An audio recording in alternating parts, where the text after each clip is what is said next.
Shalom. Sekali lagi shalom. Apa kabar hari ini saudara? Luar biasa ya. Saya mengucapkan selamat tahun baru Imlek buat Bapak Ibu Saudara yang merayakannya hari Jumat yang lalu ya. Oke, saya melihat bahwa 2014 ini sesuatu yang luar biasa yang Tuhan sedang kerjakan bagi gerejanya, bagi umatnya terutama di Indonesia. Nah saudara, kayak baru aja kita belum selesai merayakan, mungkin pesta kembang apinya belum beres sampah-sampahnya, belum kelar asap-asapnya saudara.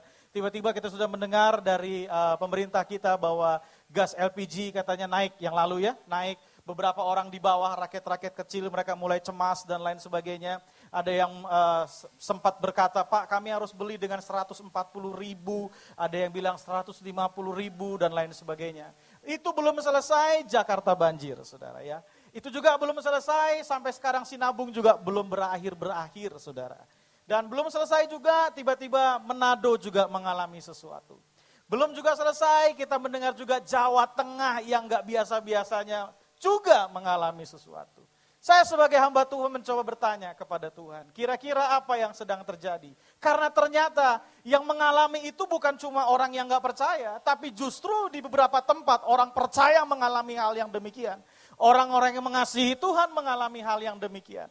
Saya mulai berkata kepada Tuhan, Tuhan apa yang sedang terjadi hari-hari ini di bangsa kami? Apa yang gereja mesti kerjakan? Bagaimana kami sebagai umat Tuhan menyikapi semua yang sedang terjadi? Tiba-tiba Tuhan ingatkan saya begini, buat orang yang belum percaya, yang masih hidup di dalam dosa, hal yang sedang terjadi hari-hari ini adalah sebuah teguran untuk saudara dan saya boleh datang kepada Tuhan, bertobat, itu maksudnya. Buat orang-orang yang di luar Tuhan, bertobat. Ini waktunya hajaran daripada Tuhan, supaya orang-orang yang belum percaya atau orang yang percaya dan masih main-main dengan dosa, bertobat. Tapi untuk orang percaya gimana gitu, saya tanya. Orang percaya gimana? Karena yang kebanjiran itu bukan cuma orang yang gak percaya, tapi orang percaya, orang setia ikut Tuhan. Dia berkata, Pak saya setia ikut Tuhan, saya cinta Tuhan. Kenapa ini terjadi dalam kehidupan kami? Jawabannya sederhana, Tuhan berkata kepada saya, buat orang yang percaya, orang yang setia ikut Tuhan, orang yang mengasihi Tuhan, semua yang sedang terjadi adalah ujian. Saudara. Bilang sama saya ujian? Ujian. Jadi kalau hajaran itu mendatangkan pertobatan, tapi ujian akan mendatangkan ketekunan dan kesetiaan. Amin. Jadi hari-hari ini Tuhan sedang membentuk umatnya, Tuhan sedang membentuk gerejanya, supaya gereja menjadi umat Tuhan yang setia, umat Tuhan yang teguh dalam imannya kepada Yesus Kristus. Nah hari ini kalau saudara senang dengan judul khotbah, saya ingin sampaikan kepada saudara 4 hal keuntungan ujian dari Tuhan. Nah, ya. Jadi ada banyak orang berkata, aduh Pak jangan ngomong ujian, gak enak kalau khotbah ujian. Tapi saya mau beritahu kepada saudara, saya ingin merubah cara pandang saudara terhadap ujian, bahwa ternyata ada keuntungan di balik ujian. Ada keuntungan di balik ujian yang sedang terjadi dalam kehidupan saudara dan saya. Mari kita lihat bersama kitab Mazmur pasalnya yang ke-26. Ayatnya yang kedua dan ayatnya yang ketiga. Sekali lagi, Mazmur 26, ayatnya yang kedua dan ayatnya yang ketiga. Mazmur 26, ayatnya yang kedua dan ayatnya yang ketiga. Mari kita baca bersama-sama. 1, 2, 3. Ujilah aku, ya Tuhan, dan cobalah aku. Selidikilah batinku dan hatiku, sebab mataku tertuju pada kasih setiamu, dan aku hidup dalam apa? Kebenaranmu. Saudara, ini ayat luar biasa. Kenapa? Karena Daud enggak minta banyak dari Tuhan. Ya, dia kalau kita minta sesuatu, kita minta sehat, kita minta kuat, kita minta berkat Tuhan. Itu standar, saudara, itu standar. Itu permintaan yang semua orang juga minta. Tapi hari-hari ini saya percaya Tuhan akan mengangkat gerejanya untuk lebih dewasa lagi. Bilang sama saya dewasa, untuk lebih dewasa lagi. Maka Daud di sini berkata, ujilah aku ya Tuhan. Wah, ini nggak main-main loh, saudara. Daud bilang, ujilah aku ya Tuhan. Ini dulu saudara, Pak Niko pernah tulis lagu ini ya. Ujilah aku Tuhan, Cobalah aku Tuhan, selidiki batinku dan hatiku. Itu beberapa hamba Tuhan marah, saudara. Marahnya gini, sok banget itu pendeta. Udah kuat dia minta diuji sama Tuhan. Sesat. Tuh diomongin sesat, saudara. Tapi makin lama orang-orang makin sadar bahwa ternyata itu bukan cuma tulisan daripada Pak Niko, tapi itu apa? Itu tertulis di Alkitab. Amin. Karena itu tertulis di Alkitab, akhirnya mereka yang ngomong sesat pada mundur dan menarik perkataannya bahwa lagu itu emang gak sesat. Itu Alkitabiah. Ujilah aku Tuhan. Saya yakin gini, kalau Daud minta ujilah aku Tuhan, saya yakin bahwa Daud pasti melihat keindahan, melihat keuntungan di balik ujian. Betul nggak? Iya dong, saudara nggak akan minta sesuatu dari Tuhan yang nggak mendatangkan keuntungan buat kita, betul? Tapi kalau kita minta sesuatu dari Tuhan, pasti mendatangkan satu kenikmatan dalam kehidupan kita. Itu makanya Daud berkata, ujilah aku Tuhan. Saya mulai tanya, Tuhan, apa sih yang di kacamatanya Daud? Apa sih yang Daud lihat dalam kehidupan? Sampai-sampai dia ngomong gini, Tuhan, ujilah aku, cobalah aku. Gitu. Apa sih yang bikin dia bisa ngomong kayak gitu sama Tuhan? Lalu saya mulai renungkan dalam kehidupan, saya temukan 4 hal. Keuntungan, kalau kita itu lulus, kalau kita itu mengalami ujian dari Tuhan. Ini yang pertama, ujian akan selalu membawa saudara naik ke level yang baru dalam kehidupan. Sekali lagi saya ulangi, ujian akan selalu membawa saudara dan saya naik ke level yang baru. Naik ke dimensi yang baru dalam kehidupan. Nah, saya suka lihat beberapa status anak-anak Tuhan hari-hari ini. Mereka suka tulis gini, next level gitu kan. Next level, next level, next level. Dalam doa pun berkata, Tuhan bawa kami kepada level yang berikutnya. Lalu saya mau beritahu kepada saudara, tidak ada next level dalam kehidupan tanpa lewat ujian. Sekian dan terima kasih. Ya kan? Betul dong. Nggak ada next level dalam ujian nggak ada next level dalam kehidupan tanpa lewat ujian. Udah. Saya lihat di Alkitab, iya ya. Pantesan Daud bilang, ujilah aku. Kenapa? Karena waktu dia menang dari ujian, dia tahu bahwa dia akan naik level. Dia akan naik tingkat dalam kehidupan. Nah saudara, saya coba lihat di Alkitab saudara. Bagaimana orang-orang yang menang dari ujian dan dia Tuhan bawa naik. Contohnya Yusuf. Saudara bisa lihat Yusuf. Yusuf ini sekali waktu dia muda, dia mimpi saudara. Bahwa dia akan menjadi orang kepercayaan di satu negeri yang namanya Mesir.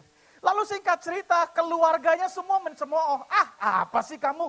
Tahu apa? Kamu gak ngerti apa-apa. Kamu muda, kamu gak berpengalaman, gak mungkin. Kamu aja begini.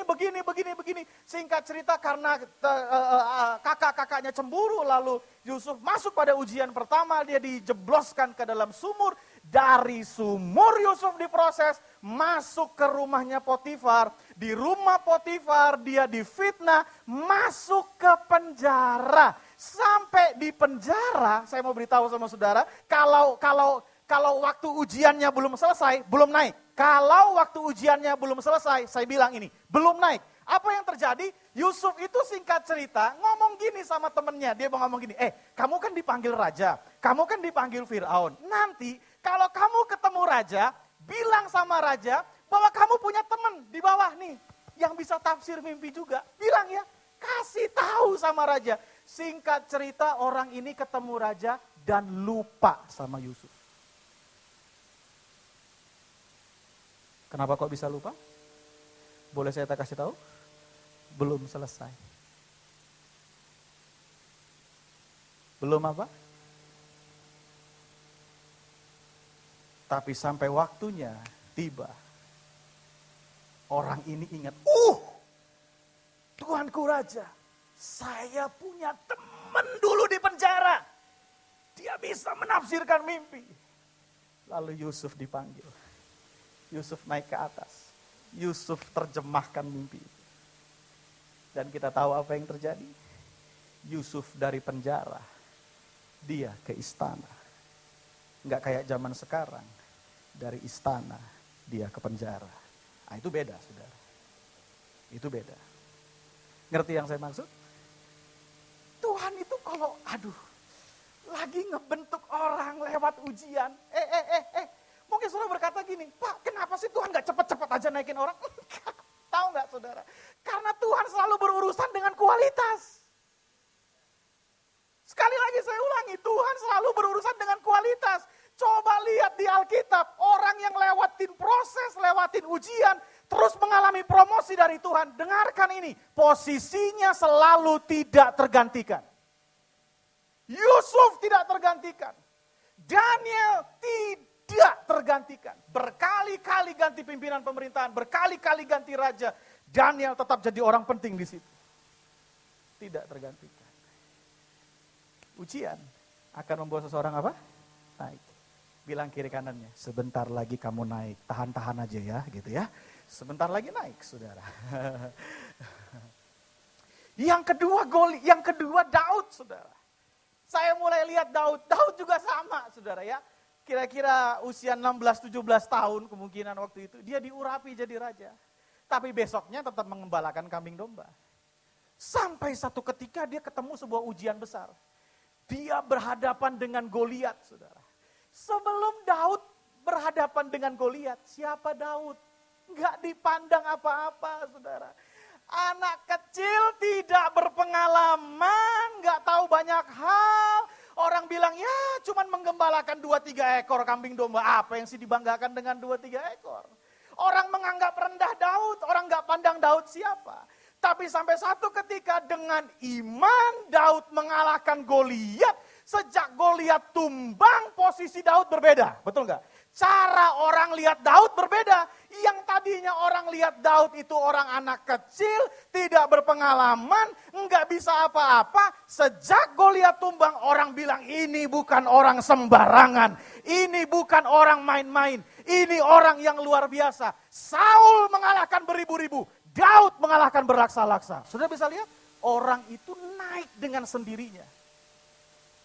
Kapan bisa meresponi dengan benar pada waktu dia lewati ujian? Mau naik tingkat? Mulai lemas aminnya, saudara. Mau naik tingkat? Harus lewat ujian. Amin? Saudara ngerti sampai di sini? Yang mengerti katakan amin? Oh iya. Kalau saudara mau naik tingkat, kita harus lewat ujian. Itu makanya Daud bilang ini, ujilah aku Tuhan. Karena Daud tahu banget, waktu dia menang dari ujian, dia naik di level yang baru. Yang kedua, kenapa ujian itu mendatangkan kenikmatan? Apa kenikmatan di balik ujian? Yang pertama, supaya kita naik level, kita naik tingkat.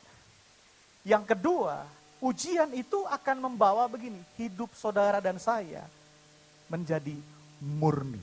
Bilang sama saya murni. Murni. Ujian itu akan memurnikan kita.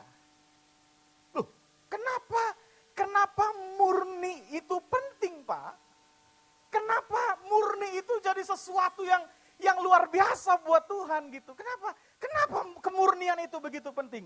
Coba saudara lihat 1 Petrus 1 ayat yang ke-7. Ujian akan membawa kita kepada hati yang murni. 1 Petrus 1 ayatnya yang ke-7. 1 Petrus 1 ayatnya yang ke-7.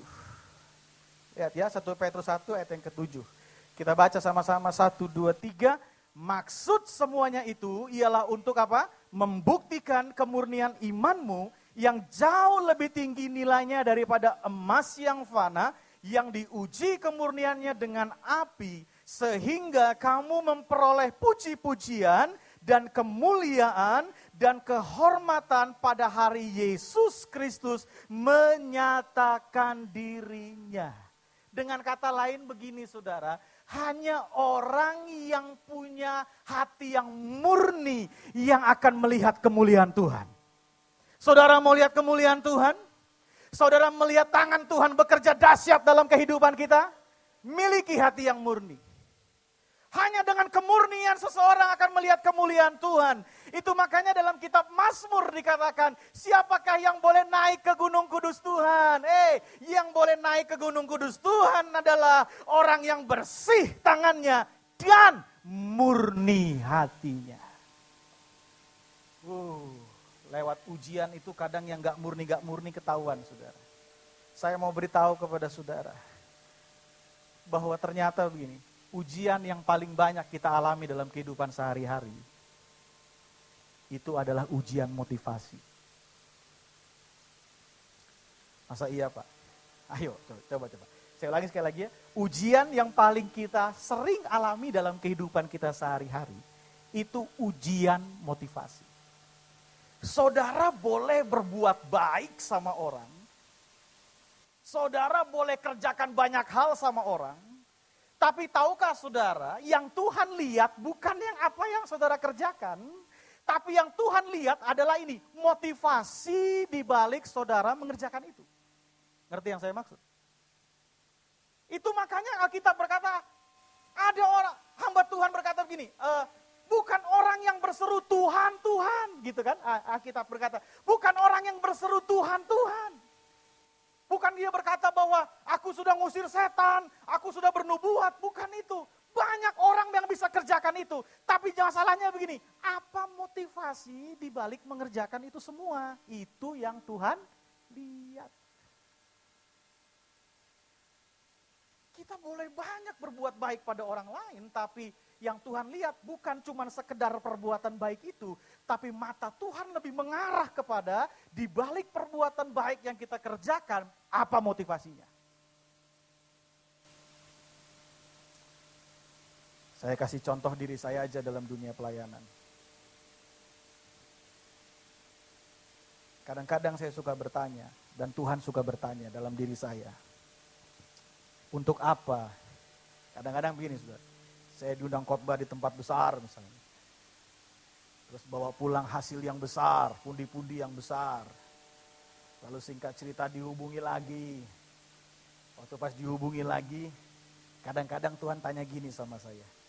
Kamu mau balik pelayanan ke situ lagi? Untuk apa?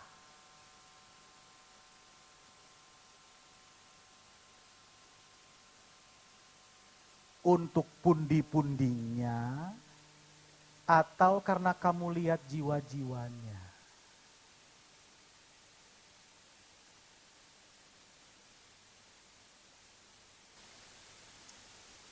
Halo? Oh iya. Saya kadang cuma tertunduk dan bilang gini, ya Tuhan.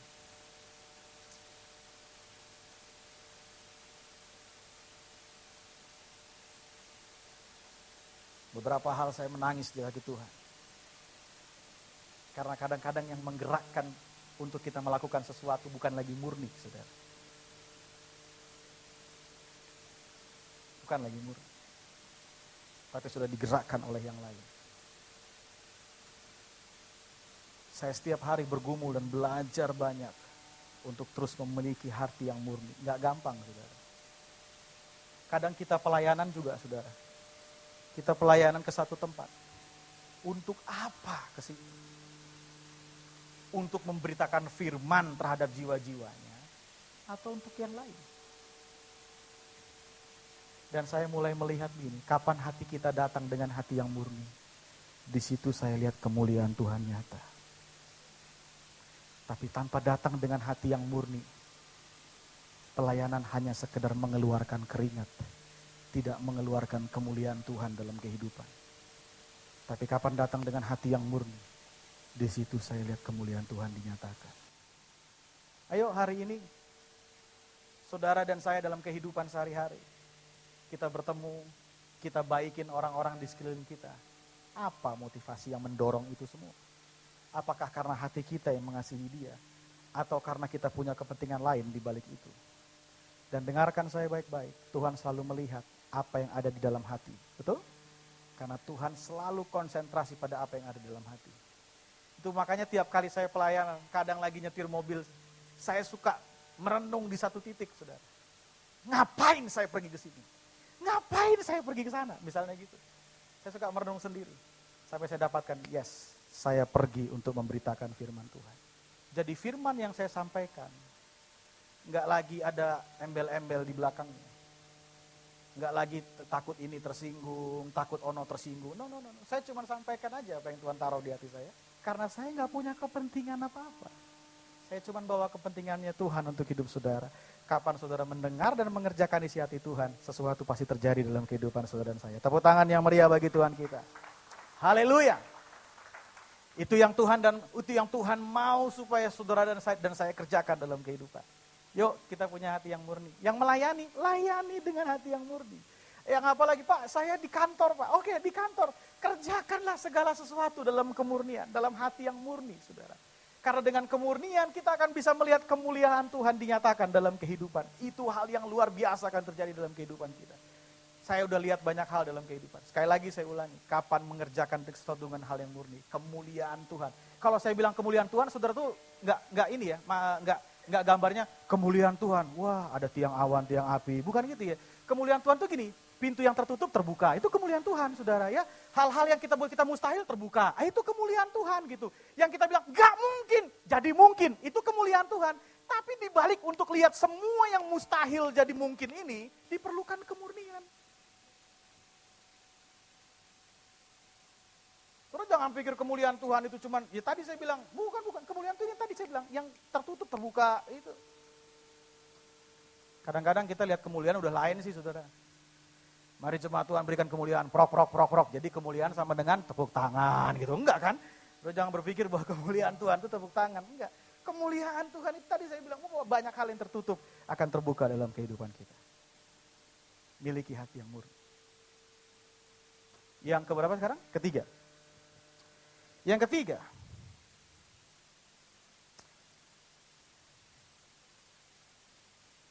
yang pertama kemuliaan akan mendatangkan kita naik yang pada level yang berikutnya. Yang kedua, ujian akan membuat kita hidup dengan hati yang murni.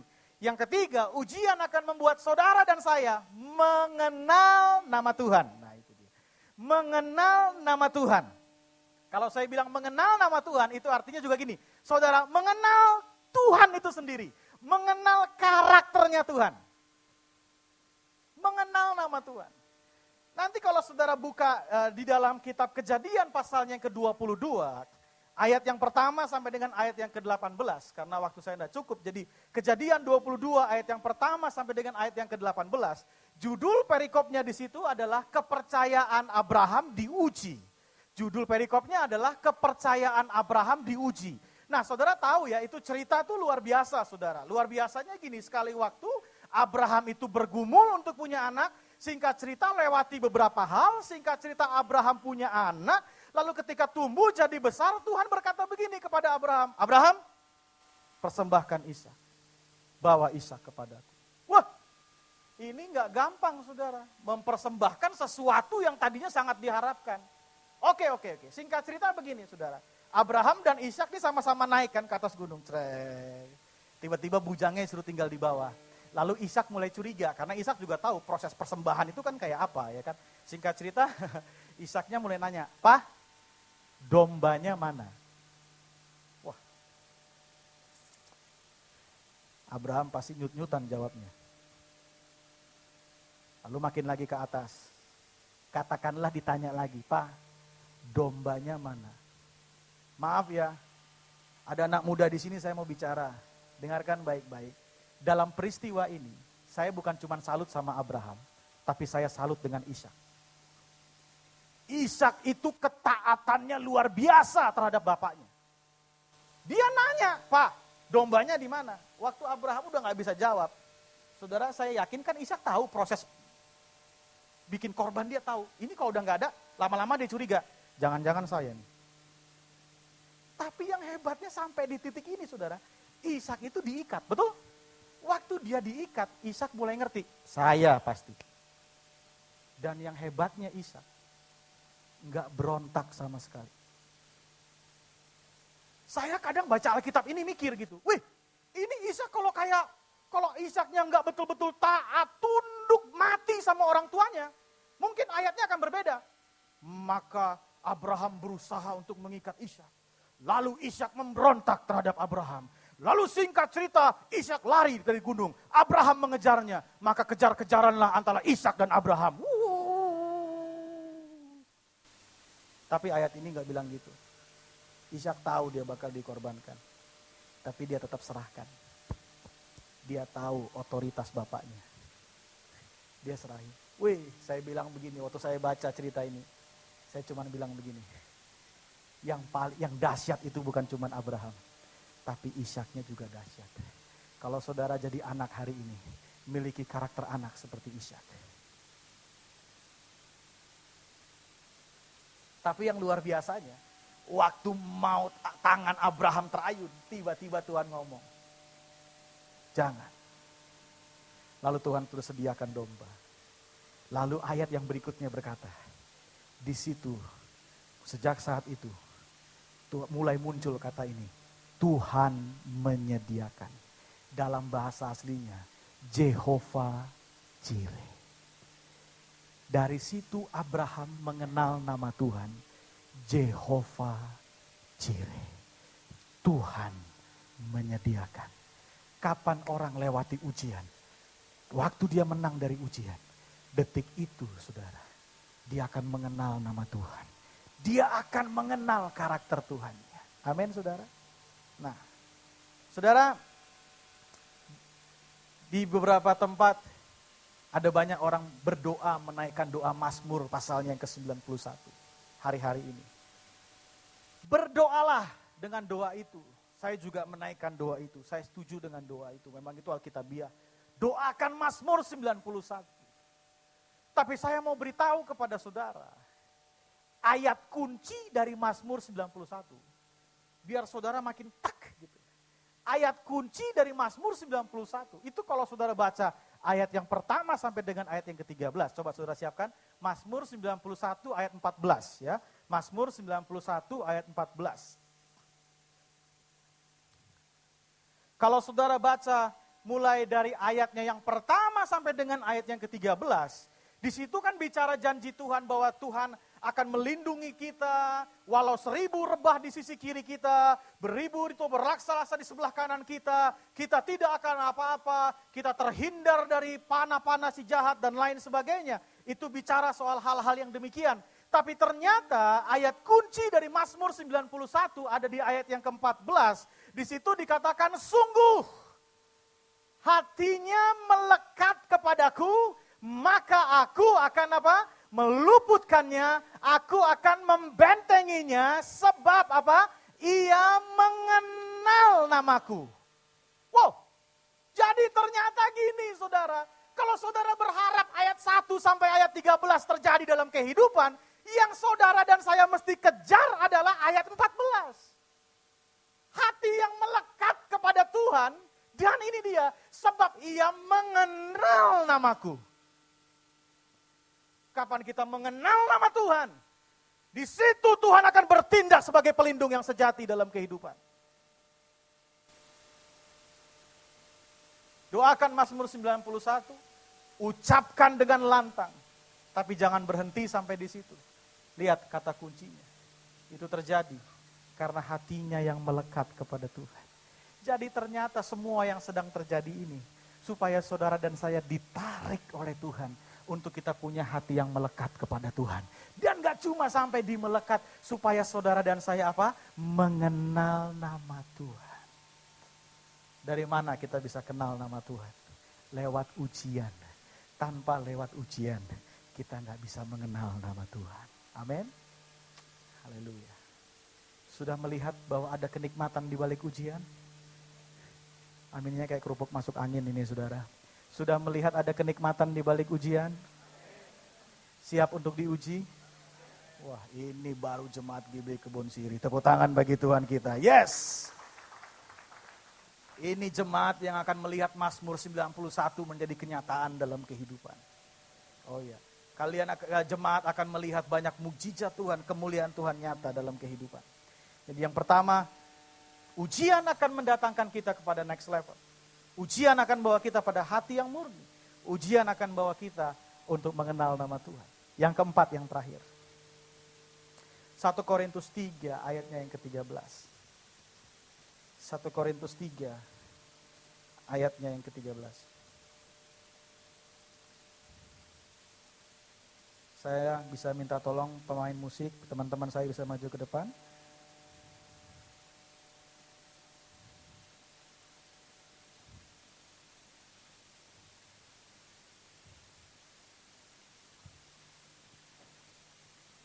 Saya mulai dari ayatnya yang ke-10. Sesuai dengan kasih karunia Allah yang dianugerahkan kepadaku, aku sebagai seorang ahli bangunan yang cakap telah meletakkan dasar dan orang lain membangun terus di atasnya, tetapi tiap-tiap orang harus memperhatikan bagaimana ia harus membangun di atasnya.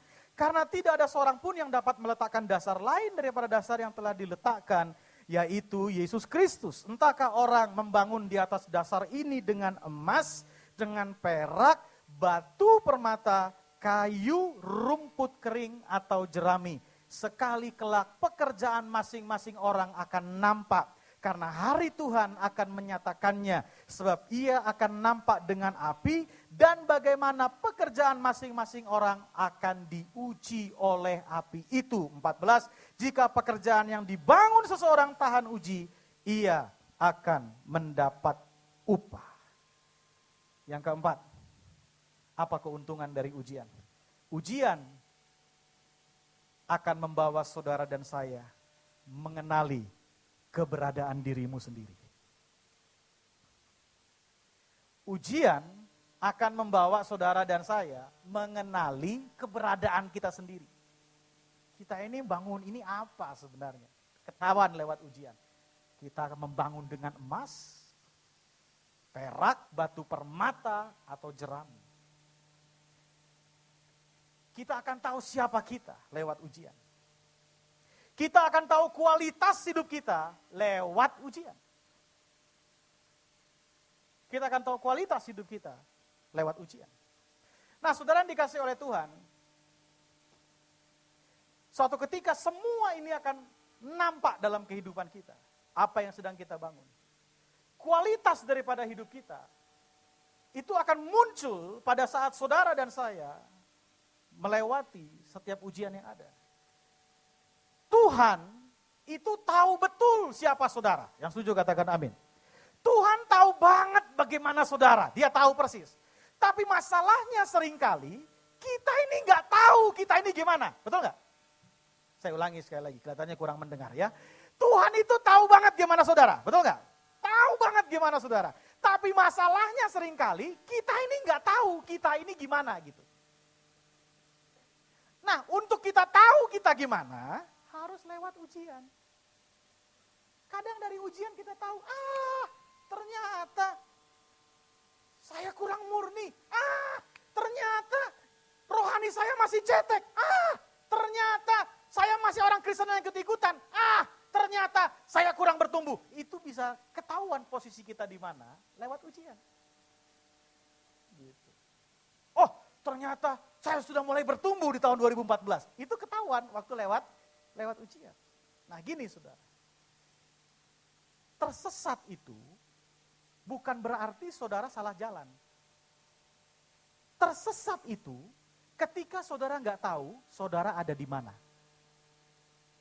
Saya ulangi. Beberapa lagi mikir, masa iya sih Pak? Ya ulangi. Saya baik kok saudara, saya ulangi, saudara paham ya. Tersesat itu bukan karena saudara salah jalan, salah belok gitu. Saudara boleh salah belok, selama saudara tahu saudara ada di mana posisinya, saudara bisa balik lagi ke posisi awal, betul nggak? Tapi tersesat itu adalah begini, ketika saudara dan saya, kita nggak tahu posisi kita ada di mana, betul nggak? Itu kita mulai tersesat. Kita mulai berkata gini, ini saya ada di mana nih? Ini harus putar balik apa lurus? Ini saya ke kiri atau ke kanan?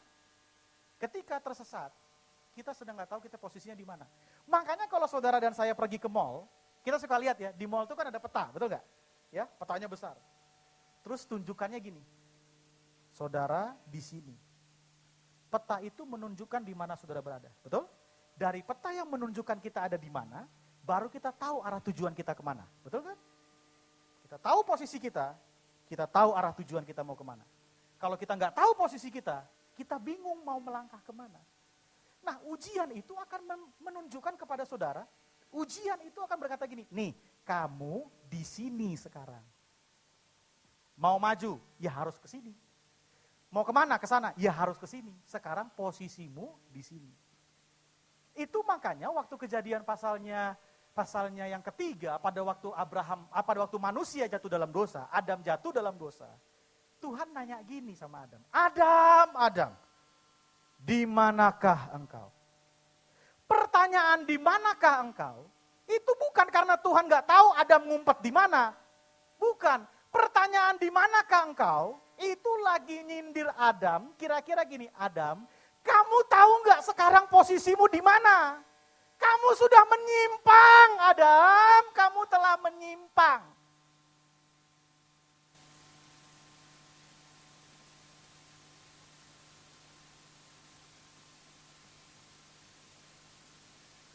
Kadang kenyamanan bikin kita jadi arogan.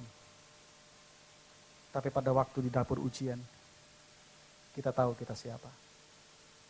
Kita tahu bagaimana kondisi kita. 4 hal kenapa Daud minta diuji sama Tuhan. Dia lihat keuntungan. Lewat ujian, dia akan pergi ke level yang baru. Lewat ujian, dia punya hati yang murni. Dengan hati yang murni, dia melihat kemuliaan Tuhan. Tuhan berperang ganti dia di depan. Lewat ujian, kita akan mengenal nama Tuhan. Mazmur 91. Lewat ujian, kita jadi tahu di mana kita.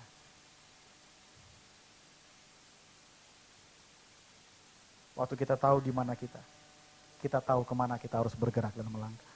Amin. Selamat datang di tahun yang baru. Ujian yang dari Tuhan mendatangkan kenikmatan.